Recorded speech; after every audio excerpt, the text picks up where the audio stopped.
प्रिय दर्शकों, आज मैं अपने इस वीडियो में मुंह के अंदरूनी भाग में पाए जाने वाले एक गांठ के बारे में चर्चा करने जा रहा हूं। वैसे तो इसको आप गांठ न कहकर सिस्ट कह सकते हैं और सिस्ट ही होता है। इस सिस्ट के अंदर म्यूकस भरा होता है। इसकी अगर संरचना को आप देखें तो यह चिकना होता है, गोलाकार होता है, अंडाकार होता है, देखने में पिंकिश या पर्पल कलर का होता है। इसमें किसी भी प्रकार का कोई दर्द नहीं होता है और ये शरीर को कोई नुकसान भी नहीं पहुंचाता है। इसमें यह भी देखा गया है कि यह मुख्य रूप से निचले होठों पे पाया जाता है, मगर ऐसा नहीं है, ये गाल पे भी पाया जाता है। यानी कहने का तात्पर्य कि जो भाग मुंह का दांतों के बीच में किसी भी कारण से खाते समय या बोलते समय दब जाता है, वैसे स्थान पे इस तरह की संरचनाएं उत्पन्न हो जाती हैं, जिसको हम म्यूकोसील कहते हैं। आज इस वीडियो में हम इसी म्यूकोसील के ट्रीटमेंट के बारे में चर्चा करने जा रहे हैं।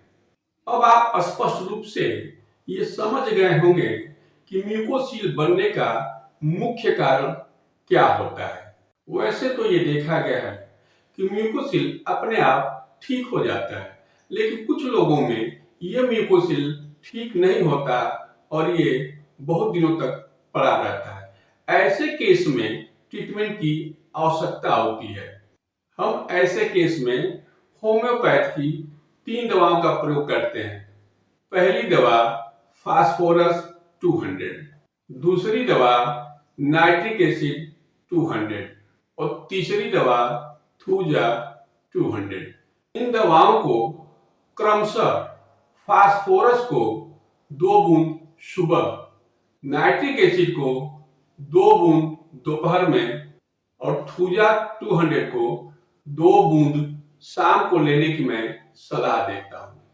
और ये देखा गया है कि इस दवा को यदि 1 महीना तक चला दिया जाए तो मुंह के अंदरूनी भाग में पाए जाने वाला ये म्यूकोसील ठीक हो जाता है और ऐसे व्यक्ति में फिर म्यूकोसील होने के चांसेस बहुत ही कम हो जाते हैं। दर्शकों, यदि आप लोगों को मेरा ये वीडियो पसंद आया हो तो लाइक करें, शेयर करें और सब्सक्राइब करें। मेरा आप लोगों से कुछ शिकायत भी है।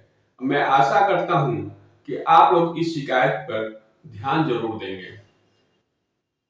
देखने में ये आता है कि आप लोग वीडियो तो देखते हैं लेकिन उसको सब्सक्राइब नहीं करते हैं। आप लोगों से रिक्वेस्ट है कि कृपया वीडियो देखें तो कम से कम सब्सक्राइब कर दें और एक लाइक भी कर दें, जिससे वीडियो बनाने वाले का आत्मबल बढ़ता है। धन्यवाद।